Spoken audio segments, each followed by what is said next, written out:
All right, so prepare yourselves, guys. This is Chris and Jason Bell with T3 Medias. That we're gonna do. This is this your first time doing a review of Avengers Endgame? Yeah. All right. Okay. Yeah. So let's.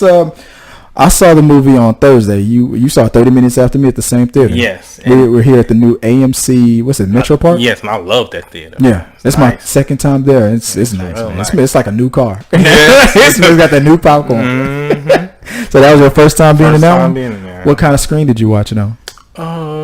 It was a regular size. It wasn't like an IMAX or Dolby Digital? It might have been Dolby Digital, but it wasn't IMAX. So I have AMC A-list, so I try to pick the most expensive one. I get my $20 worth on the first movie. Right, man. How close to the screen were you? Man, I was so shocked because I actually thought I was further up to way to the right. Mm-hmm. But I was like dead center. Dead center, midway. You got that. You got that spot that people fighting for. Yeah, I was shocked because I was like, my number was like, it was like J11. Yeah, and I'm thinking, that J line. It's pretty nice. Yeah, that J line ain't no joke. But I had originally I was gonna go by myself. I was gonna be selfish, but my fiance turned out she had an off day yesterday, so I was looking at there was a few seats left. I had one seat, and because 2 weeks ago it was already all booked up. Yes, and there was only like a couple seats in the front row. I think I was on row 4, but it was one seat by itself on row 4, and I took it. I was like, that's far enough where I'll be comfortable. And then 4 days ago, like it was like Monday or something like that. And I was like, when's your off day? She's like, Thursday, Friday. And I was like, you want to see Endgame with me, don't you? I'm like, yeah, I would like to. She gave me that look. Like, damn, let me check the seats. Only row that was available was second row, but it was not center, but it was the closest to the center you're gonna get on the second row. I was like, let me try to reserve those. I erased mine, and then I went back and I looked at it. I refreshed and it showed that I erased it. It was available. We had one seat available again. Then I tried to reserve the 2 seats that I saw. It was like 4 seats next to each other on row 2, all the way to the right, row B. I picked 2 closer to the center, away from the end. I picked them. I tried to go through the whole process. It didn't work.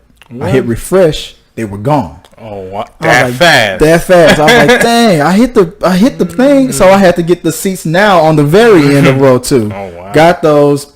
I got a reserve. I got mine for free because I'm inside the subscription. But when I paid for my guest, it was I paid $17. It was a Dolby Digital screen. Wow, that's good. So $17. No, actually, no. It wasn't $17. It was $2.85, and I'll tell you why. Wow. Because I already had a $15 AMC gift card from a long time ago that I never used ever. Wow. And I was able to use it on the app. And whatnot. So me and Joy were able to watch Endgame for $2.86 or something like that. It was crazy. Wow. And then bought nachos and stuff, and that balanced it. That brought you up to about $100. That nachos, man. I was scooping that cheese up. That's what I wanted to talk about. Before I talk about the movie, because you know what, everybody out on YouTube, they are already doing their reviews. You got John Campy; he's already seen it 8 times in the same day. Yeah, you got people. He went to the world premiere. Yeah, he went to the world premiere. He took in, twirled her around, look at the rings, look at the jacket. You know, everybody was out there. Colada was out there. Everybody. And so all my friends that are on YouTube, they're doing their reviews, and they're talking about the movie. So everybody's already talking about the movie. I want to talk about the experience. Yes. What, like, from the very beginning, we're going to get into spoilers and stuff later, but from the very beginning to the end, the middle to the end, like, real quick, how was the crowd? Okay. I actually got to see it twice. I'm just coming from seeing it. Yeah. my second time. This Friday crowd was better than the Thursday crowd. Ooh. Why do you think that was? Maybe getting spoiled. well, maybe not. I don't. It's a Friday. Most people are off. And the second time I went, that was IMAX. Second time I went was IMAX. Yeah. That first time it was just like, I think it was. We want to beat the the crowd. We want to beat before it get all crazy. Let's beat this, And while they had their moments, it wasn't as they didn't act as like I thought they was gonna act as the second one did. Yeah, and they was clapping. You could hear some sniffling. Joy cried officially twice. But you said that. Wait, which crowd was this? This is the second crowd. Second crowd. Okay. Now, as far as the first crowd, and we're spoiling. So when Black Widow died, when she sacrificed herself, man, they show respect to her because they was quiet. You could hear a pin drop, and I don't know if that was because they were shocked that they didn't expect it, or just like, or just. That was a big moment too. Yeah, you're right about that. What about at the end? You said how did people react with Tony when Captain America? Now again, when Tony died, both the first audience I seen it with and the second one, you can hear tears, man. You can hear people crying. Yeah. Like the lady who's sitting next to me in this one, she like, can you hide? She took your shirt. I'm like, man. But it got me, man. The second time? The second time. Dude, the first time I can understand. No, you cried the second time? No, the second. I'm not gonna fight it. Man, the second time because I watched the first time, and the second time I kind of like everything hit. It's just it don't hit you the first time, but the second time it hit me. I'm like, man, this Tony he's the beginning of it all, man. Yeah. He's the beginning of it all, and thinking about how the storyline went, because I was feeling that Tony in the beginning of this movie, not the beginning, but when they brought him back and he after the 5 years, and they went back to him, hey, we got an idea. This is how we're gonna bring back everybody. And he was like, nah, I'm good. You know what I'm saying? I got my new little child. Yeah. I got Pepper. Rhodey's still alive. Happy's still alive. All my peoples that I love is still here. I'm sorry that y'all. I'm still. Only thing I lost was half my money, so I'm still good. Still richer than Batman. I'm still good. I'm sorry y'all lost y'all people. Who y'all care about, but I can't take that risk. And I felt like that was kind of selfish. But seeing him at the end pay it off and sacrificing himself to win that war, basically. That kind of touched me. I was like, man, wow, because I never liked Tony throughout the whole history. I got a theory about that. I guess we can begin with Tony then. We'll what I call the Iron Man. Well, first before that, let me touch up on my experience real quick. The times where people where it was cry time the most was when they talked. What was it? When Scarlett Johansson died. What was another touching moment when Gamora came back? The crowd was okay in my theater when I went on Thursday. The crowd was great. The only thing that bothered me was at the very beginning when I heard a baby start to cry. Oh, the very beginning, because right at the beginning they started hitting you with the loudest noise. I was in Adobe Digital. The Adobe's is the one with the sound, the good sound. So right off the bat, that little kid was not having it. Then immediately everybody started getting taken out of the movie. We was like, oh man, no, we are not going to be dealing with this. Speaking about the beginning, they had the Hawkeye scene and his family. And then after all that happened, the Marvel logo came up. And they was playing some music. That wasn't the first time they did that. They did that with Hulk. They showed something and then they showed the thing. Yeah, I just didn't like that music transition. To me, it was too happy-go-lucky for me. You mean after they got dusted, or after his family? The choice of music you didn't like the sound? I didn't, because it was too happy-go-lucky. That was a somber moment. Yeah, like I felt like to make it more impactful, play something kind of like sad. It was too happy-go-lucky for me. Maybe they were trying to cheer us up a little bit because of the fact that we saw children get dusted. Maybe notice they never really showed it. I was very curious of what they were gonna do with those kids because I felt like okay, maybe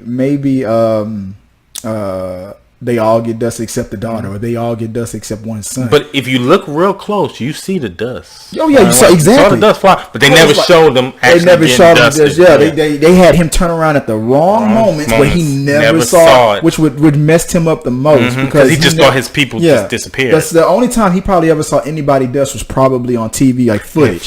That's probably the only time he ever witnessed any dusting. And he never even got that. That's probably what really drove him crazy. Maybe he would have went. Maybe it's probably a good thing he didn't see him because he probably would have went more man or killed himself. Yeah, because that would have been horrible. Because it was crazy how the camera kept doing that, and I was like, oh, they're not going to show it. And but he's not seeing it. So that would mess me up. Mess you up in the head. But I didn't think about that. I was so wrapped up on that I didn't think about the music. A baby crying, man. Yeah, the baby that it threw me off, but then he finally he or she picked the baby up and took him out to the. Was it a long time, or just like real quickly? I think because I could because I was so close to the door. I could hear that he or she wasn't trying to miss the movie. They were away from the crowd, but they were still they could still see because I could hear the baby kind of calming down over here. I think he or she rocked the baby till he fell asleep. Maybe the baby was already asleep, and then the noise woke the baby up. And then when he went right back to sleep, that was it. We never heard the baby ever again. But for all we know, he dusted that baby.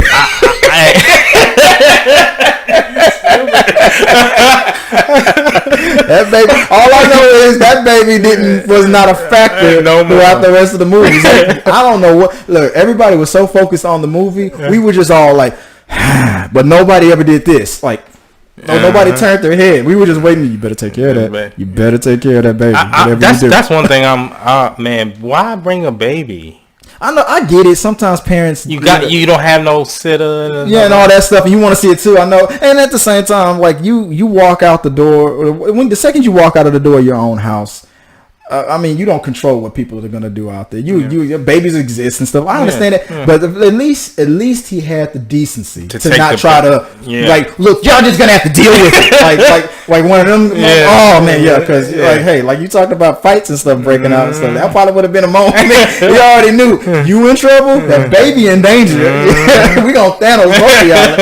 Like he knew. Let me get my baby out of here. He knew his baby was in danger. But and then at the end, like you were talking about with Iron Man, people started to applaud. The second Robert Downey Jr.'s name came scribbled on the screen, people just started clapping. And that showed you he was the star, the biggest star of this thing. Yeah, man. He took back. I mean, from Chris Evans, because Chris Evans when after Winter Soldier started coming up, like I'm the face. I'm the face. I am the which is supposed to be that way. Captain America is the leader. But Iron Man took his position back with that sacrifice, and everybody acknowledged it. With they applauded. So the crowd was great. I loved it. Which part did people had the most cheer? The biggest cheer reaction. One of the biggest reactions was when Spider-Man came back into the scene. The second Spider-Man crawled up there and he looked up and whatnot and slowly stood up. Everybody started going crazy because everybody was expecting it. It was funny how when the portal started opening up, they didn't start with Spider-Man. No. They let a few people drop in. They had there goes. They wanted to give people that chance. Like it's coming. There goes Black Panther. There goes this, and all of a sudden they heard the twit. He come fall out. They were like, "Oh shit!" Like as if Spider-Man was gonna come down and beat Thanos by himself. Everybody freaked out. They were like, "Oh shit, you in trouble now!" And then the Easter eggs all started. But I will get into that later. But yeah, the crowd was great. All the way to the end, to the non post credit scene. Did you hear about what that was? Yeah. That it was nothing visual. It was something. It was something here. Yeah. So it was supposed to be Iron Man banging his ballad. Yeah. So that could mean anything. Like we were talking about what it can mean for Thor. Mm-hmm. So who knows what they probably might do? Give a man enough money, Disney can make a miracle happen. All right, so let's go. Let's break down this whole movie, man. This experience. You already 6 hours in. You already clocked 6 hours of watch time with watching this movie. And I got 2 more times. Oh, I'm gonna watch this movie a couple more times. I might try to do it in different formats. I might do 3D next. I might do IMAX after, just to see what's the difference and all that stuff. But I'm definitely not gonna be on row B anymore. Man, my cousin, I feel bad for him. He said his wife accidentally picked the wrong tickets, and they was in the front row. And he said because she thought it was the back row. Yeah. when I started reserving seats, I thought that too. I thought that was the back row. And then they had to draw that, because that was before they drew that line that said this is the screen. Yeah. They didn't have that at first when we started first reserving seats. So everybody thought that the back row was the thing at the bottom. Yeah, nah. And he said, I can't deal. He said he stood up the whole movie. I'm like, I'm not even mad at you. Ooh, that's my question. Did you make it without going to the bathroom? Yes, both times. But second time I really didn't care, but I stayed. I did make it. I didn't go to the bathroom. How'd you do it? I didn't drink anything. I didn't drink anything. I didn't eat anything. If I did, it was that morning. I would have eaten something to soak up the water.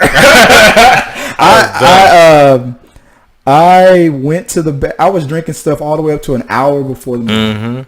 I went to the bathroom 30 minutes. Like we went like 30 minutes before the movie would start. We left from here because it was right around the corner. So 30 minutes before the movie, before the trailers started, I went to the bathroom. And then 15 minutes into the trailers, since we've already seen all the trailers before already. You went again. I went again. I went because I knew there was probably 2 more trailers coming. And that was something similar I did. Because I got to the movies kind of early. I got maybe an hour early. And I want to empty that bladder. Yes. I went, when I got to the theater, I went to the bathroom. Maybe 30 minutes before the movie started, I went to the bathroom.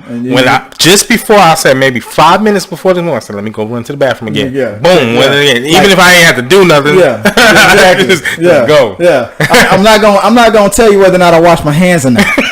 We're just gonna leave that to y'all to decide. Or not, because it didn't matter. I wasn't gonna touch nobody. but the thing was, I was like, nah, I'm gonna try to make this. I gotta do this 3 hours. I can do 3 hours. So it's fine.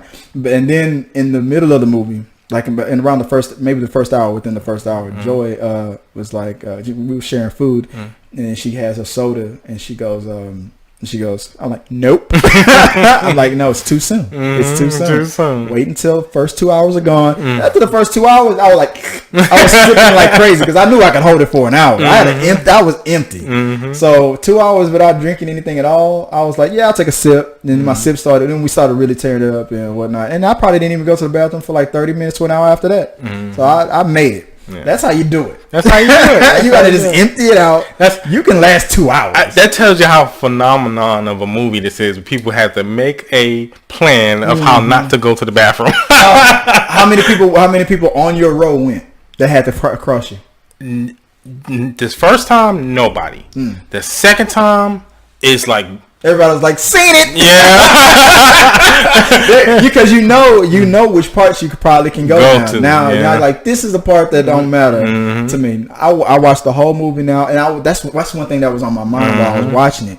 What parts of the movie can I go to? Can I tell people that you can go to the bathroom at this point? What part would you say? I've only seen it once, so I don't know yet. I don't have. You've seen it twice. What is yours? Mine's is the Thor scene when he goes and visit his mom.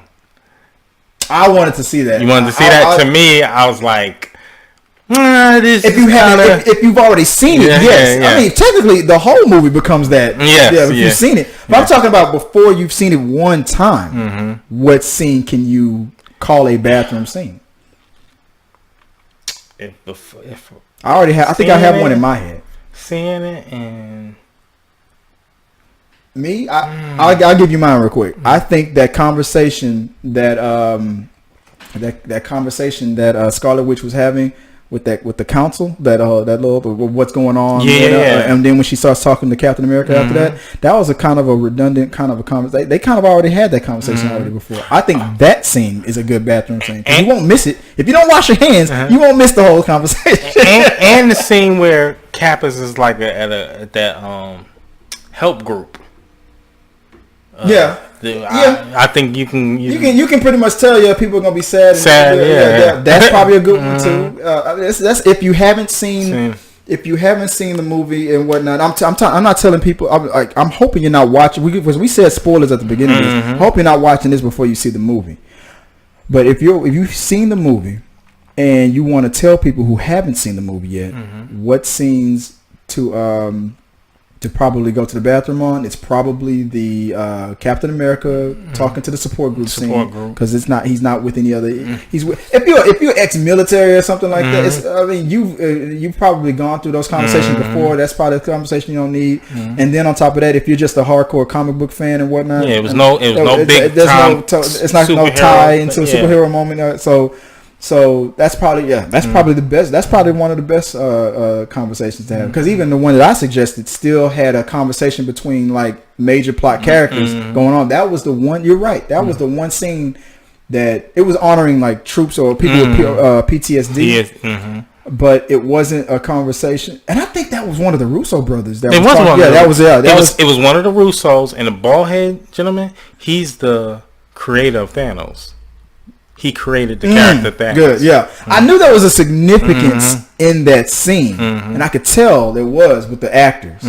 But as far as like the plot, you're right. I'll change my answer to that. That's probably the number one best scene that you can throw away. Everything else you could probably say like I would have said that thing with Thor's mom too, but the fact that she went out like such a boss in Thor: The Dark World, her scene in The Dark World was the best part of that movie. I don't like that movie that much at all. Me neither. But her scene, that's why I couldn't miss her, because I wanted to see her again. So I couldn't call that one the throwaway scene, but or the bathroom scene, the tinkle scene. But how many? But two people got up on my row to go. These bathroom. How many of your theories? He's like, I was right. How many theories did I go into with will they use time travel? That was my theory. But that's what everybody's theory was. My theory. I don't think I walked in the door with too many. One theory that I had was, on the outset, they was gonna go and try to kill Thanos or find Thanos, and I thought in the beginning they was gonna kill him. The theory that went around that they would kill Thanos, and then another big bad would be the big problem, or the situation. Campius theory that the situation would just be the villain was right and wrong, because Thanos' ass was still big bad. But it was the way it was crazy. It was a younger, stronger Thanos, and he was more scarier and vicious, was more brutal than the Thanos that we first saw. Yeah, because it seemed like he was. In Infinity War, he was willing to let me sit down and explain. This one, he was more hungry. Because I don't think he didn't have the stones yet. He was just like, I accomplished it.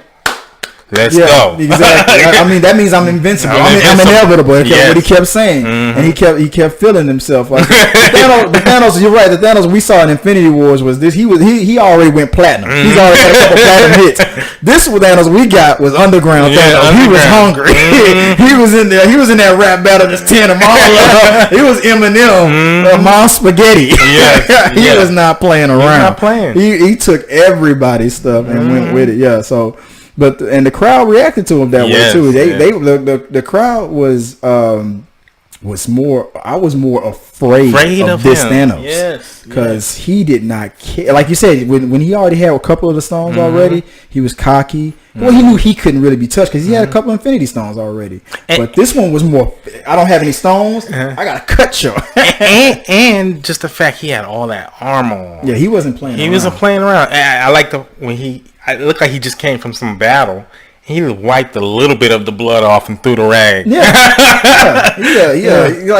Like the blade works better when it's lubricated. You know, he was scary. He was scary. This Thanos was way scarier than the original. I bet. I don't know. Obviously, the Thanos that we first saw with a couple of stones could have beat this Thanos because he didn't have any stones, obviously. No stones. But man to man, I don't know, man. Like his 5. It's just 5. Imagine Thanos as a in his 20. Obviously, we saw the 30-year-old and 40-year-old Thanos or something. Imagine the Thanos in his 20, 25, like kind of a. It seemed the younger he was, the more physical and brutal he was. He was a beast. He's a beast. Then how he was handling most of those heroes. Fights. Yeah, in the fights. That was almost like the difference between I think I'll call that the difference between a UFC Thanos and a WWE Thanos. WWE Thanos was the guy with the stones. He wasn't playing around. I've already made my money. I'm cool. But then oh man, he was a beast, man.